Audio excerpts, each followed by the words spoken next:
মা বোনদের রমজানের যে রোজাগুলো ভাঙতি হয়েছে সেগুলো না রেখে সরাসরি শাওয়ালের 6 রোজা রাখা যাবে কিনা, নাকি আগে কাজা রোজা শেষ করা বাধ্যতামূলক?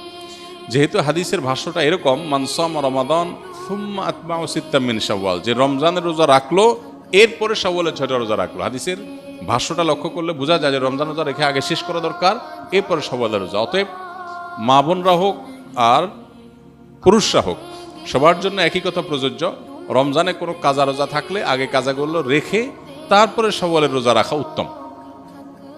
কোনো কারণে যদি রমজানের ভাঙতি রোজা রেখে শাওয়ালের 6টা রাখা সম্ভব হবে না মনে হয়, কারণ রমজানে 10টা রোজা ভাঙতি হয়েছে, আবার এদিকে শাওয়ালের 6টা 16টা রোজা, এতগুলো রোজা তার এক মাসে রাখা তার জন্য টাফ হবে যদি মনে হয়, তাহলে সেক্ষেত্রে সে শাওয়ালের 6টা রোজা রেখে কাজাগুলো পরে আদায় করলেও ইনশাআল্লাহ তার শাওয়ালের 6 রোজার ফজিলত আদায় হয়ে যাবে।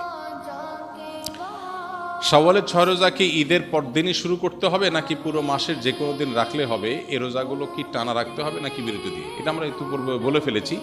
শাওয়ালের 6 রোজা ঈদের পরপরই রাখতে হবে এমন কোনো বাধ্যবাধকতা নেই। তবে অনেকের জন্য সহজ হয় ঈদের পরপর রেখে ফেলতে পারলে, যাতে করে রোজার অভ্যাসটা থাকে এর মধ্যে রেখে ফেলতে পারে, পরে আর রাখা হয় না, তারা আগে রেখে ফেলবে। আর যার সুযোগ আছে পরে রাখার বা দরকার আছে পরে রাখা, সে পরে রাখবে এবং ধারাবাহিকভাবে রাখুক, সপ্তাহে 2টা করে 1টা করে রাখুক, যেভাবে খুশি রেখে শাওয়ালের এই মাসের মধ্যে 30 দিনের মধ্যেই রেখে শেষ করতে হবে। আপনার জানা মতে শাওয়ালের রোজা রাখার সময় প্রচলিত কোনো ভুল আছে কি না, যা আমাদের এড়িয়ে চলা উচিত? শাওয়ালের রোজা কেন্দ্রিক খুব কমন বড় কোনো ভুল নাই, তবে ভুল ধারণা আছে কিছু। যেমন অনেকে মনে করেন শাওয়ালের 6 রোজা লাগাতার রাখতে হয়, ধারাবাহিক রাখতে হয়।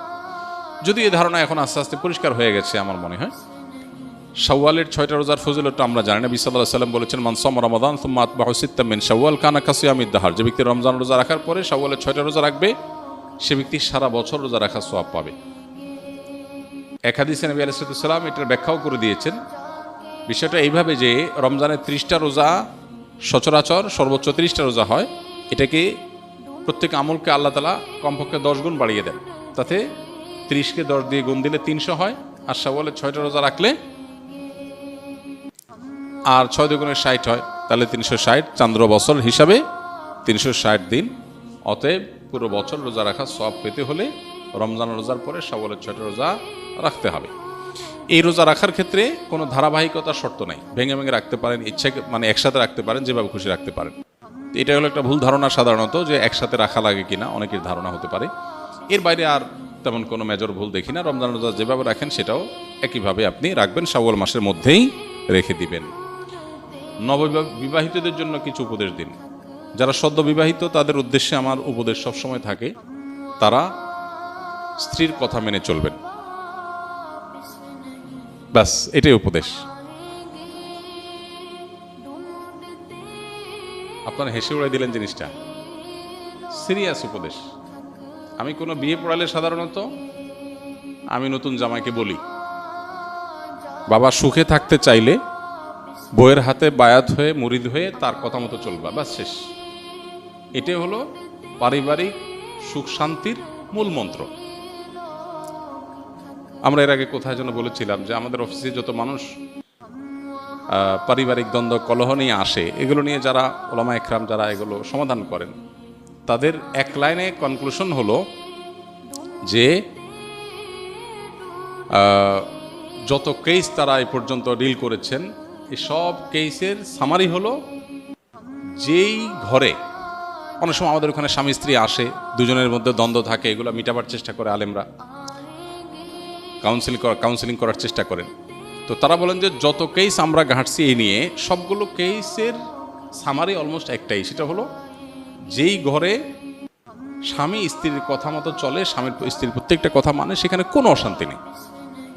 অশান্তিটাই হলো সেখানে যেখানে কথা শোনা হয় না, ব্যাস। সেই জন্য নবদম্পতি যারা আছেন তাদের উভয়েরই এটা আমল করা উচিত। বিশেষ করে ছেলেদের একটু বেশি আমল করতে হয় আর কি, মেয়েদের একটু কম, তবে মেয়েদেরও করা দরকার। আর স্বামী হোক আর স্ত্রী হোক, যিনি জীবন সঙ্গীর কথা যত বেশি শোনার চেষ্টা করবেন, আল্লাহর নির্দেশে বাইরে বললে সেটা না, আল্লাহর নির্দেশের মধ্যে থেকে যত বেশি শোনার চেষ্টা করবেন, তিনি আল্লাহর কাছে তত প্রিয় পাত্র হবেন, মুত্তাকি হিসাবে তত ভালো মুত্তাকি হইতে পারবেন। দাম্পত্য জীবনে আপনার সঙ্গীর সাথে সদাচরণ করা, এটা তো আল্লাহর নির্দেশ। আল্লাহ বলেছেন ওয়াশিরুহুন্না বিল মারুফ, তোমরা পুরুষরা যারা আছো তোমাদের স্ত্রীদের সাথে সংসার করবে সুন্দরভাবে। একই কথা স্ত্রীদের জন্য প্রযোজ্য। অনেক স্ত্রী আছেন যে স্বামীকে সারাদিন জ্বালাতন করেন, অহেতুক কষ্ট দেন, ছোটখাটো বিষয় নিয়ে বাড়াবাড়ি করেন। তো এখানে স্বামী স্ত্রী উভয়ের জন্য প্রযোজ্য যে নিজের সঙ্গীকে কত বেশি সন্তুষ্ট রাখা যায়। এখন সঙ্গীকে সন্তুষ্ট রাখতে গিয়ে বাবা মা নারাজ হয়ে যাচ্ছে কিনা, ভাই বোন নারাজ হয়ে যাচ্ছে কিনা, সেগুলো একটা ব্যাপার। তো এই জন্য ব্যালেন্স করাটা খুব গুরুত্বপূর্ণ। এই ব্যালেন্স করার জন্য কোরআন এবং হাদিসের জ্ঞান অর্জন করে কার কোনটা হক, কার কোনটা কর্তব্য, কার কোনটা অধিকার, সে জিনিসটা বোঝা এবং সেটা যথাযথভাবে আদায় করা, এটা হলো গুরুত্বপূর্ণ। আজকের বাস্তবতা, বিশেষ করে ভোগবাদী এই পৃথিবীতে আমাদের দাম্পত্য জীবনের সুখ নাই। ম্যাক্সিমাম মানুষের দাম্পত্য জীবনের সুখ নাই। বেশিরভাগ মানুষ সুখের অভিনয় করে। হ্যাঁ, সোশ্যাল মিডিয়াতে ফেসবুক দেন বইয়ের, ফেসবুকে ছবি দেন বইয়ের, মানে কি তাদের মধ্যে মিল, এগুলার এজহার, এগুলার প্রকাশ সোশ্যাল মিডিয়া করান। আসলে বাসায় সারাদিন চুলাচুলি হয়, কিন্তু বাহিরে নাটক করেন কিসের? সুখের। ম্যাক্সিমাম মানুষের অবস্থা, মেজরিটি মানুষের মধ্যে দেখবেন যে সুখের অভিনয় করেন, আসলে সুখে নাই। সুখ পেতে হলে স্বামী স্ত্রী উভয়কে আল্লাহর কাছে পরিপূর্ণভাবে সমর্পণ করতে হবে। আত্মসমর্পণ করা ছাড়া, পরিপূর্ণ ইসলাম গ্রহণ করা ছাড়া আপনি কখনো সুখ চূড়ান্ত লেভেলে পাবেন না। সুখের বিভিন্ন সংজ্ঞা হতে পারে, বিভিন্ন সংজ্ঞার আলোকে আপনি সুখী হইতে পারেন, কিন্তু চূড়ান্তভাবে যে মানসিক ফ্রেশনেস, এটা আপনার মধ্যে তখনই আসবে যখন আল্লাহর কাছে নিজেকে সুপর্দ করবেন। আল্লাহর কাছে সুপর্দ করলে লাভ কি হয় দেখেন। স্ত্রীর কথা কষ্ট পেয়েছেন, স্বামীর কথা কষ্ট পেয়েছেন, আপনি সবর করবেন, কারণ সবর করলে আল্লাহ কি দিবেন? বিনিময় দিবেন। আপনি এই কষ্টটাকেও আপনার একটা অর্জনের উপায় হিসাবে গ্রহণ করবেন। ব্যাস, এখানেই আপনার জন্য বিশাল বড় কি আছে? অপরচুনিটি আছে। এই জন্য আমরা যথাসম্ভব সর্বোচ্চ চেষ্টা করব ইনশাআল্লাহ বিইذনিল্লাহ দাম্পত্য জীবনে সবর এখতিয়ার করার।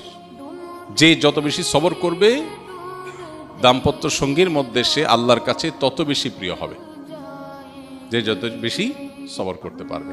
ভোগবাদী এই দুনিয়াতে আমরা বেশিরভাগ মানুষই অনেক বেশি অসহনশীল। সবাই আমরা অধিকার সচেতন। স্বামী স্ত্রী যদি কোরআন হাদিস জানে, একটু ইসলাম চর্চা করে, তাহলে তারা তাদের মতো করে অধিকার সচেতন হয়। স্বামীর বক্তব্য থাকে যে আমার নির্দেশ মেনে চলতে হবে। আমাদেরকে বিভিন্ন মানুষজন দেখা হলে বলে, হুজুর আপনার বিভিন্ন ভিডিও ক্লিপ বউ পাঠায় আমারে, মেনশন করে। তাই আমি বলি যে বউর পক্ষের ওয়াজ পাইলে আপনারে পাঠায়, আপনার পক্ষের ওয়াজ গেলে আপনি তারে পাঠান না কেন? যার করণীয় সে সেটা শুনবে, সেটা না শুনে আমরা কি করি? স্বামীর বলি, দেখছো হুজুর কি বলছে, খেয়াল রাখবা। আবার স্বামী স্ত্রীকে বলে, দেখছো ইসলামে কি বলছে, খেয়াল রাখবা। আমারটা আমি খেয়াল রাখবো, তারটা সে খেয়াল রাখবে। এটা হওয়া উচিত। সেটা না হয় আমরা দুনিয়ার সবার করণীয় ঠিক করি, নিজেরটার বেলায় আমি আমারটা সঠিকভাবে আদায় করব, সে যদি না করে সে আল্লাহর কাছে বুঝবে, শেষ। তো এই জন্য দিন চর্চা, পরিপূর্ণভাবে ইসলামের কাছে আত্মসমর্পণ করা, এটা ছাড়া কখনো দাম্পত্য সুখ চূড়ান্ত লেভেলে পাওয়া সম্ভব না। আল্লাহ তাআলা আমাদেরকে সবর এবং শুকর করার তৌফিক দান করুন। দাম্পত্য জীবনে সুখের জন্য সবর এবং শুকর, এটা নির্বিকল্প। যা পেয়েছি আল্লাহ শুকর, এর চেয়ে খারাপ হতে পারত। আর যেটুকু হয়েছে এটার জন্য কি করা? সবর করা। সাদকাতুল ফিতর কি শুধু আটা বা খেজুর দিয়েই হয়? দিয়েছি। এটার উত্তর আমরা রমজানে যে গুনাহগারগুলো ছেড়েছিলাম, শয়তান মুক্ত হওয়ার পর সেগুলো থেকে বাঁচার উপায় কি? রমজানে যে সমস্ত গুনাহগুলো আমাদের দ্বারা হয়ে গেছে, সেগুলো রমজান পরবর্তী জীবনে আমরা কিভাবে ছাড়ব, এটার জবাব আজকে আমরা বলেছি পুরো আলোচনাতে। মূলত রমজান মাসে রোজার মাধ্যমে যে আমাদেরকে আল্লাহ তাআলা তাকওয়া চর্চা করতে বলেছেন বা মুত্তাকি হতে বলেছেন, রোজার এই বার্তাটা গ্রহণ করা, রোজার এই মর্মটাকে উপলব্ধি করা, এটা যদি আমরা করতে পারি তাহলে রমজান পরবর্তী জীবনে ইনশাআল্লাহ তাকওয়া চর্চা করা আমাদের জন্য সহজ হবে। আর যদি রোজার মানে শুধুমাত্র সাহারি ইফতার মনে করি আর তাকওয়া চর্চার বিষয়টা না বুঝি, তাহলে সেক্ষেত্রে রমজান পরবর্তী জীবনে আসলে কোনো প্রভাব পড়বে না।